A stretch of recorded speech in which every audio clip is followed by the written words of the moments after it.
Segunda Crônicas 7, 13 e versículo 14. Se for para colocar um título para essa mensagem, é o mover desejado por Deus em nossas vidas através do Espírito Santo. O mover desejado por Deus em nossas vidas através do Espírito Santo. Amém? Vamos orar primeiro? Senhor Jesus, que o Senhor nos conceda, Pai, a Tua inspiração, que eu seja inspirado por Ti nesse momento, que o Senhor me conduza para falar com esse povo, e que tudo venha a ser conforme a Tua direção, em nome de Jesus. Amém? Vamos lá? 2 Crônicas 7, 13 e 14. Se eu fechar o céu para que não chova, ou mandar que os gafanhotos devorem o país, ou sobre o meu povo enviar uma praga, se o meu povo, que me chama pelo nome, se humilhar e orar, buscar a minha face e se afastar dos seus maus caminhos, dos céus o ouvirei, perdoarei o seu pecado e curarei a sua terra. Mais uma vez, lendo o começo do versículo, 13. Se eu fechar o céu para que não chova, ou não mandar que os gafanhotos devorem o país, ou sobre o meu povo enviar uma praga, se o meu povo, que me chama pelo nome, se humilhar e orar, buscar a minha face e se afastar dos seus maus caminhos, dos céus o ouvirei, perdoarei o seu pecado e curarei a sua terra. Bem, Deus ele colocou essa mensagem no meu coração e aí eu fui pesquisando, olhando, buscando contribuições também em outras mensagens. E quando a gente vai falar do mover do Espírito Santo, a primeira palavra que vem em nossas mentes é avivamento. É avivamento. Mas quando nós falamos em avivamento, nós não podemos nos apegar no avivamento de ver pessoas pulando, pessoas gritando, que normalmente nós somos convidados a ter essa interpretação do que é avivamento.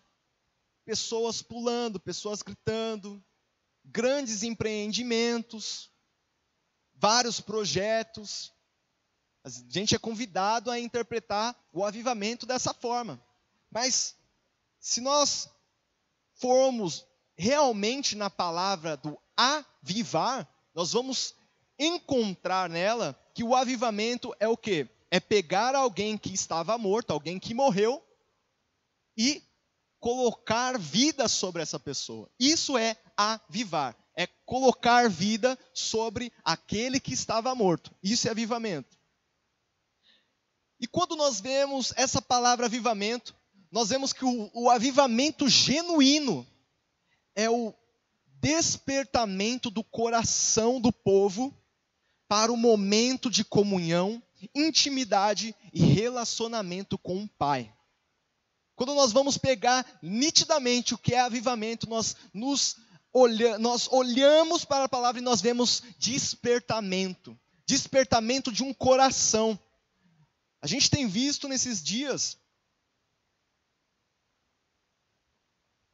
um processo dessa pandemia, onde muitos corações estão sendo quebrantados, porque tinham uma conduta, mas Deus ele tem falado com o povo, tem falado, tem manifestado a tua graça sobre a vida do povo. E o povo está começando a entender aquilo que é a vontade de Deus sobre a vida deles.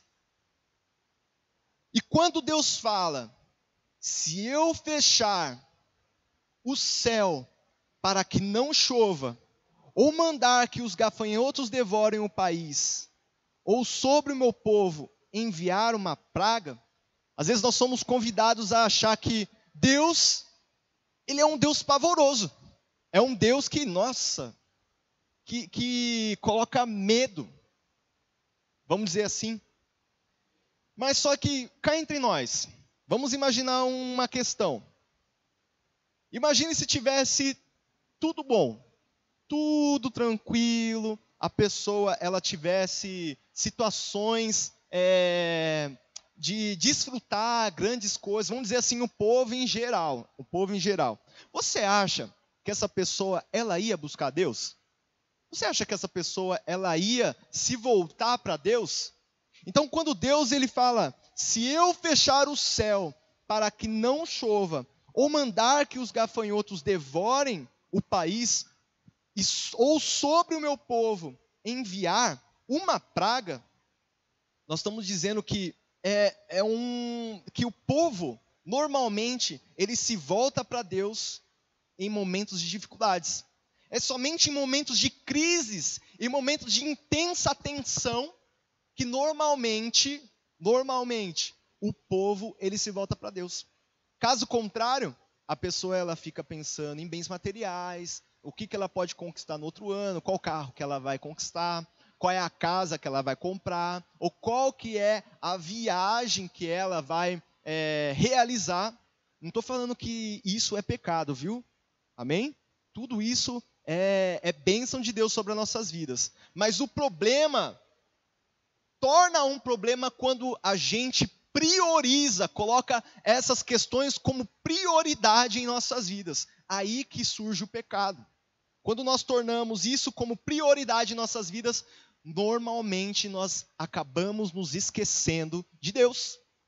A gente vê muito isso. Muito mesmo. E uma das coisas que a gente tem vivido há um bom tempo, faz muito tempo, é crise. A nossa nação, a nação brasileira, por um bom período de tempo tem vivido crises. Só que as nossas crises, você pode ver que a crise que a gente tem vivido não é uma crise política e nem econômica. Não é um tipo de crise dessa espécie, mas é muito mais profunda a nossa crise. É uma crise moral. A nossa crise, a crise que a nação brasileira, ou vamos colocar no âmbito maior, que o mundo tem vivido, é uma crise de moralidade.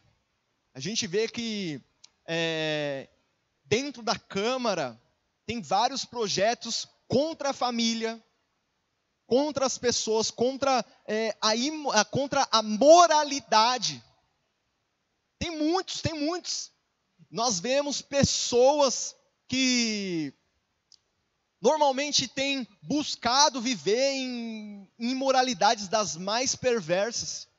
E o problema de tudo isso é que a igreja, ela também tem se corrompido pela imoralidade. Por quê?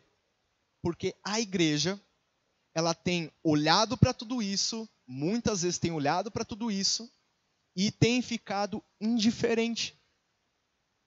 Ao ponto, o que traz essa indiferença? Essa indiferença traz ao ponto da igreja se unir com um mundo que não é de Deus, de um mundo que não pertence a Deus. Esse é o problema. Por quê? Através da união da igreja com o mundo que não é de Deus, as perversidades, elas também surgem em nosso meio. Esse é o problema. Nós vemos pessoas que estão vivendo coisas imorais, traições, têm vivido a mentira, têm vivido a falsidade, pessoas que trazem à mesa da própria casa, sobre a própria família, coisas que não foram trazidas por Deus, não foram estabelecidas por Deus. E isso daí acaba trazendo morte para dentro da casa. Às vezes a pessoa ela tem uma vida dentro da igreja, a pessoa ela tem um cargo, tem vamos dizer assim, vamos classificar isso como uma vida religiosa. Mas a pessoa, ela ainda não teve um contato direto com Deus. Não teve. A gente vê muito na nossa identidade, na identidade da igreja, esse problema. Onde muitos são religiosos e ao mesmo tempo não tiveram acesso a Deus. E quando a gente fala do Espírito Santo, do avivamento, é algo despertado, é algo que desperta, é algo que enche os nossos corações e derrama amor sobre as nossas vidas. Assim como lá em Romanos 5,5 fala, que Deus ele derramou do seu amor sobre os nossos corações através do Espírito Santo. Então, quando nós olhamos para o Espírito Santo, quando nós deixamos que o Espírito Santo ele venha e transforme a nossa vida, enche o nosso coração e traga um despertamento para aquilo que Deus ele tem estabelecido para nós, tudo aquilo que está em nossa volta tem transformação. Tudo tem transformação. E nós deixamos tudo aquilo que produz morte para ser luz do mundo, sal da terra, fazendo a diferença. Em nome de Jesus. Fazendo que a nossa mentalidade seja a mentalidade de Cristo. E não a mentalidade de um mundo perverso sem Cristo. Estou trazendo essa reflexão para aí nós irmos para o finalmente, ir para o meio e assim terminar a nossa reflexão. Deus ele quer que nós sejamos luz. Deus ele preparou, ele permitiu esse momento. Para quê?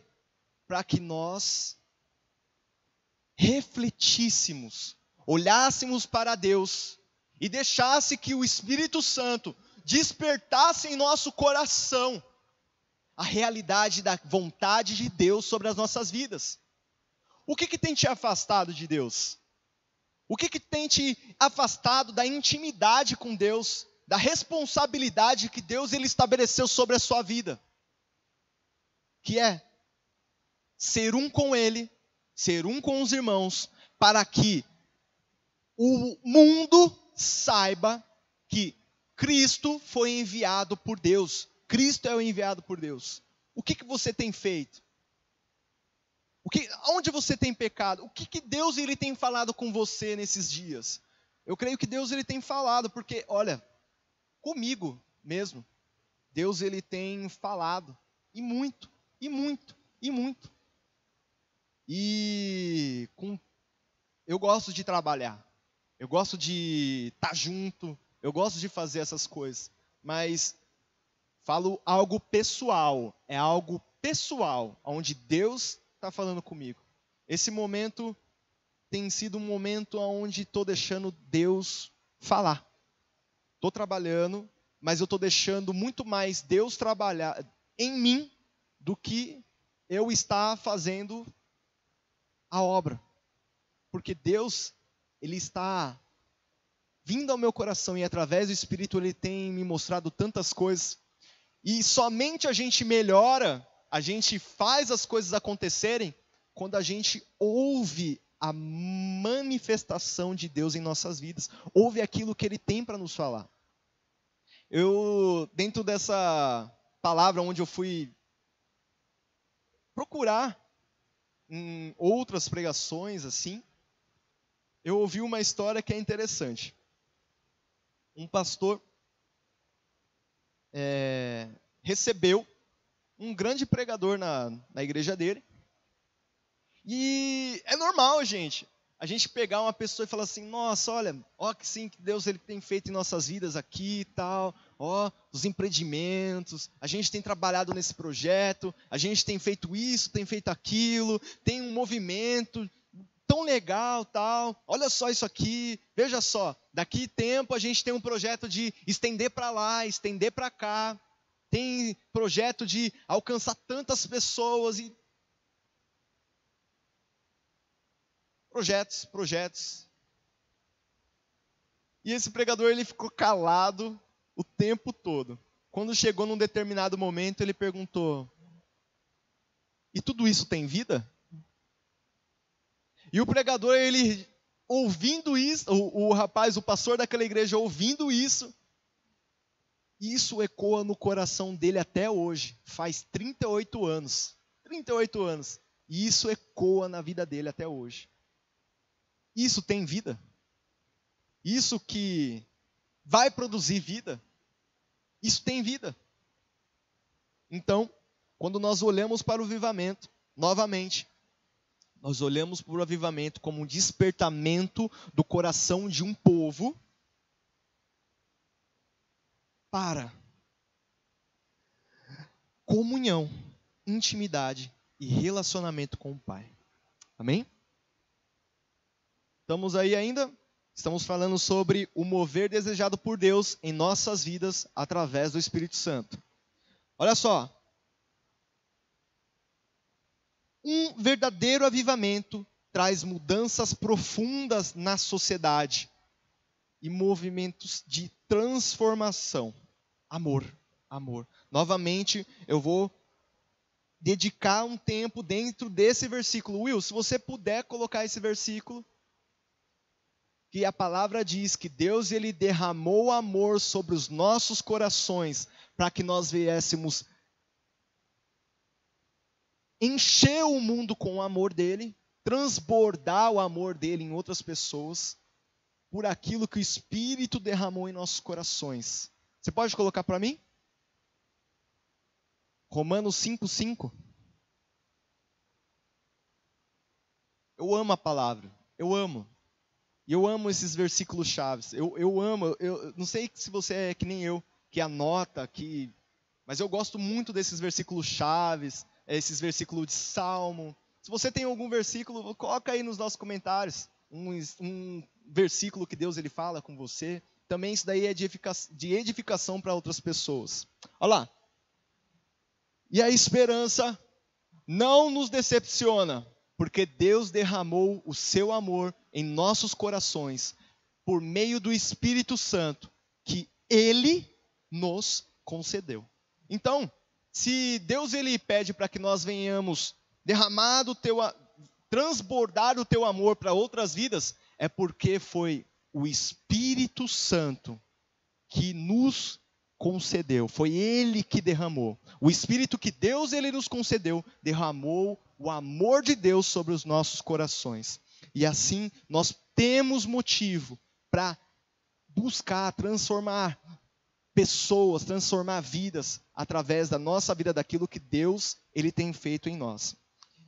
Olha lá, dentro de 2 Coríntios 7, a palavra continua: se o meu povo, que me chama pelo nome, olha só, se o meu povo que me chama pelo nome, primeiramente,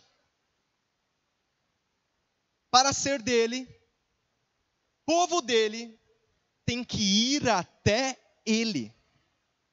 É a base de tudo. Se você quer alguma coisa, você tem que ir até essa coisa. Se você quer ter um relacionamento com Deus, você precisa ir até ele. Você precisa. A palavra ela nos revela, porque todo aquele que invocar o nome do Senhor será salvo. Está em Romanos 10:13. Porque todo aquele que invocar o nome do Senhor será salvo. Então, se você quer ser chamado dele, você precisa ir até ele. Você precisa buscar ele. Você precisa ter acesso a ele. E nós sabemos hoje, através da Bíblia, que o nosso acesso a Deus é Jesus. Jesus ele nos deu o livre acesso até o Pai, ao ponto de nos tornarmos filhos de Deus. Filhos de Deus. Continuando.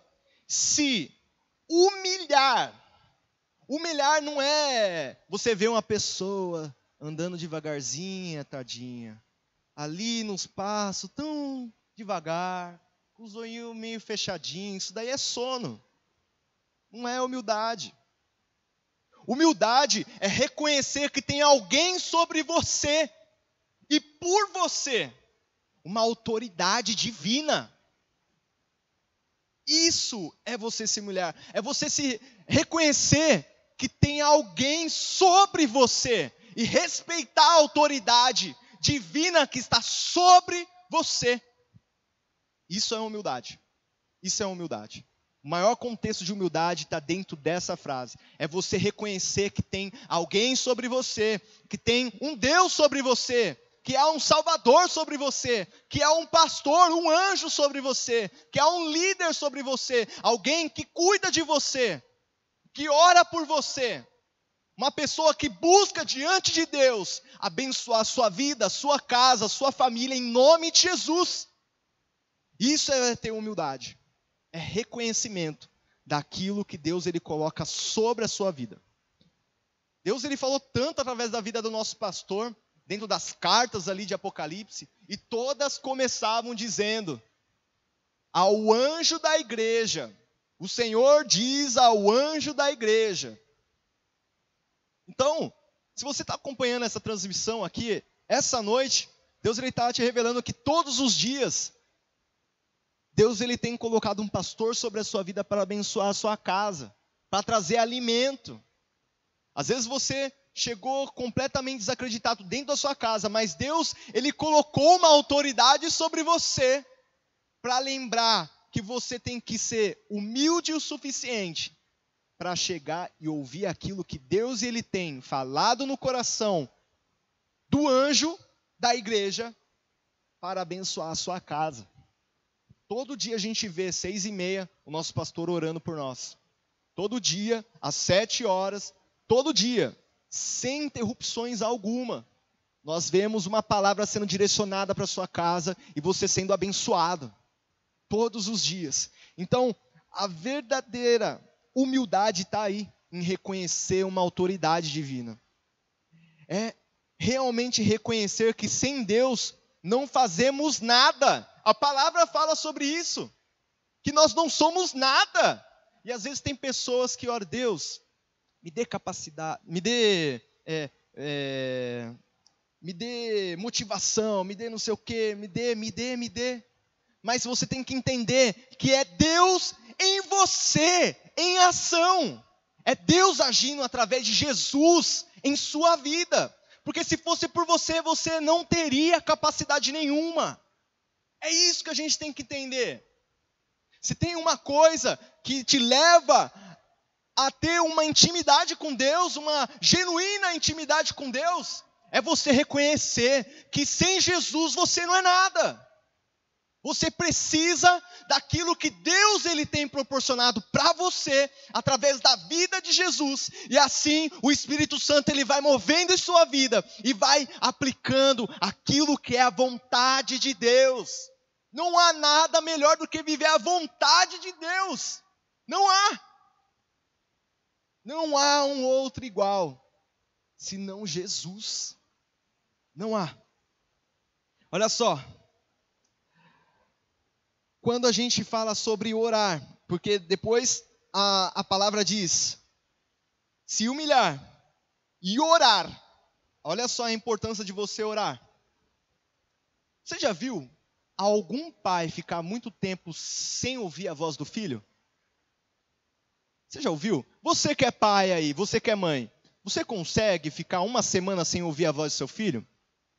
Você consegue chegar, passar uma semana? Eu sei que tem uns aí que, principalmente nesse tempo de pandemia, tá puxando os cabelos até umas horas, porque a criançada tá tudo dentro de casa. Eu sei como que é. Mas você consegue ficar muito tempo sem ouvir a voz do seu filho? Às vezes, quando você não ouve a criança fazendo algo, quando ela está muito quietinha, é porque ela está aprontando, não está? Aí você só vê que está tudo bem, está correndo tudo bem, quando você ouve a voz dela. Com Deus é a mesma coisa. Deus, ele tem a vontade de ouvir a sua voz. E a oração é o momento onde Deus, ele ouve a nossa voz. Tem muita gente que fala, nossa, mas por que eu tenho que orar se Deus ele sabe qual é a minha vontade? A diferença está em que Deus ele quer ouvir a sua voz porque ele te ama. Aleluia! Deus ele te ama. E por isso que ele quer ouvir a sua voz, porque você é filho dele. Deus, ele não consegue. Deus, ele não quer. Na verdade, ele não é que não consegue. Ele não quer ficar sem ouvir a voz do Filho amado dele. Deus, ele consegue viver sem vamos dizer assim, Deus, ele precisa das nossas orações? Não. Quem precisa se comunicar com ele somos nós. Mas Deus, ele ama ouvir a nossa voz em intimidade com ele. É que nem você pegar um discípulo e ficar um bom tempo. Até falando nisso, tenho ligado para pessoas, para discípulos, para pessoas que eu tenho cuidado. E você acredita que tem gente que não atende, não responde? Uma hora eu vou chegar na sua casa. Sabe por quê? Porque eu quero ouvir a sua voz. É só isso que eu quero, ouvir a sua voz. Sabe por quê? O pai se alegra de ouvir a voz do filho. O pai se alegra. Amém? Continuando,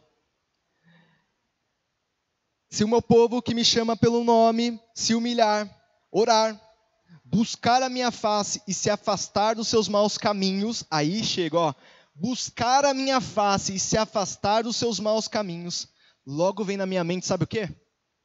Moisés. A gente canta aqui, às vezes, várias músicas, e muita gente não conhece que muitas dessas músicas, elas têm letras bíblicas, têm palavras, é a própria palavra. Eu creio, de verdade, que a palavra em si basta, porque a palavra, ela fala por si mesma.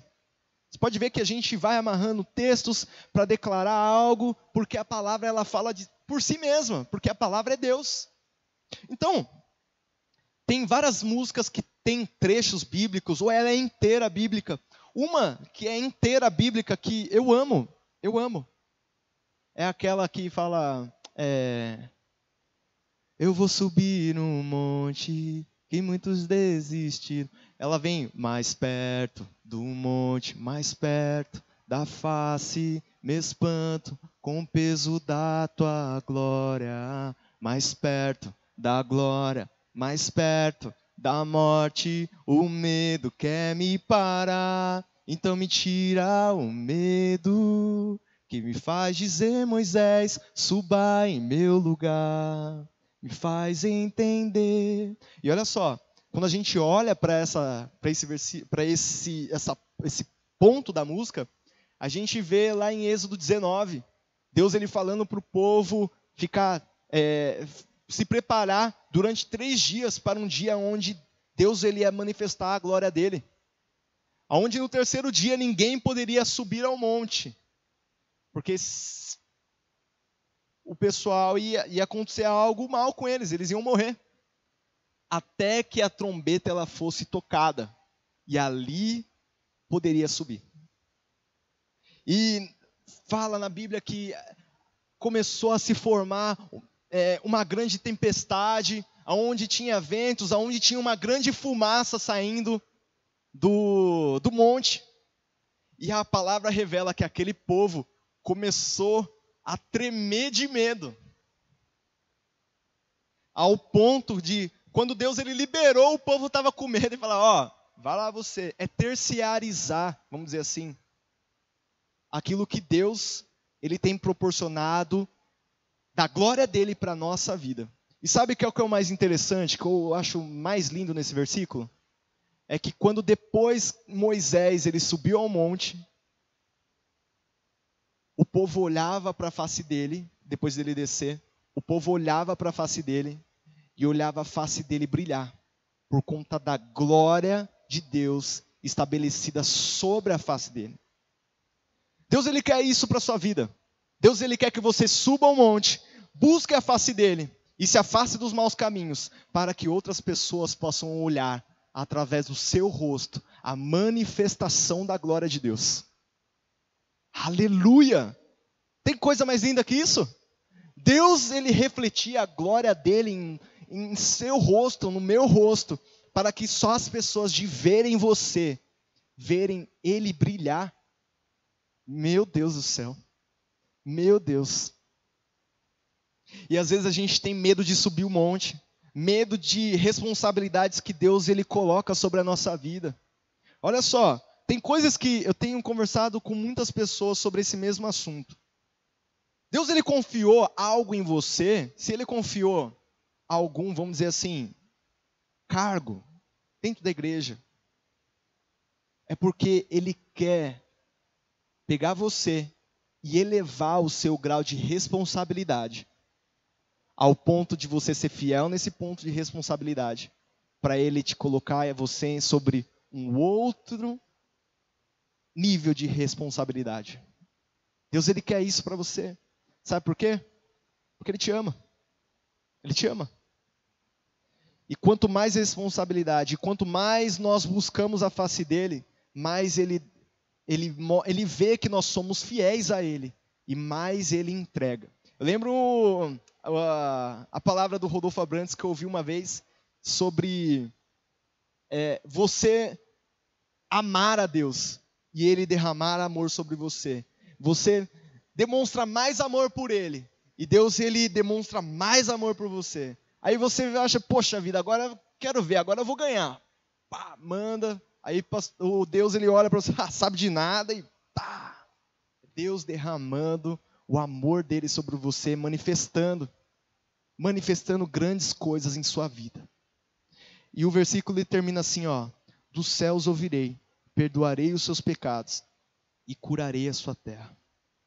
É a ação do Espírito Santo em nossas vidas, nos limpar, perdoar, nos curar, para que a nossa terra e o nosso coração, ele gere frutos. Deus, ele quer que você gere frutos. Deus, ele quer que você gere uma grande manifestação da glória dele. É Deus trabalhando em você. E ele, através de você, colocando em ação. Para que os seus frutos sejam permanentes. Para a honra e glória do Senhor Jesus. Tudo é por ele, para ele. Todas as coisas, todas as coisas. Se Deus, ele derramou o Espírito sobre você, é para que você fosse continuação da glória dele. Continuação. Seja continuação. Que esse tempo, esse período, seja para manifestação da glória de Deus em sua vida. E você tenha um despertamento em seu coração, ao ponto de manifestar, ter intimidade, buscar a Deus, ter a tua face, a tua vida completamente mudada, transformada. E transformar pessoas em volta de você. Porque o Espírito Santo habita em você. E assim você derrama do amor de Deus sobre outras vidas. E assim vai se multiplicando. Se multiplicando. E a glória dele vai se multiplicando. Multiplicando. Para a honra e glória de Jesus. Amém? Vamos orar? Senhor Jesus, obrigado, ó Pai, por mais essa palavra, por mais esse momento.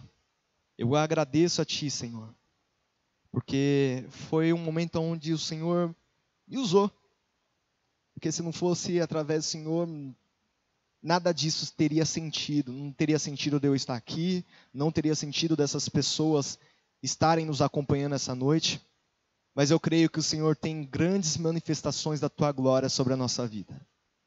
E o Senhor tem disponibilizado esses dias de reflexão, aonde o Senhor tem falado muito conosco.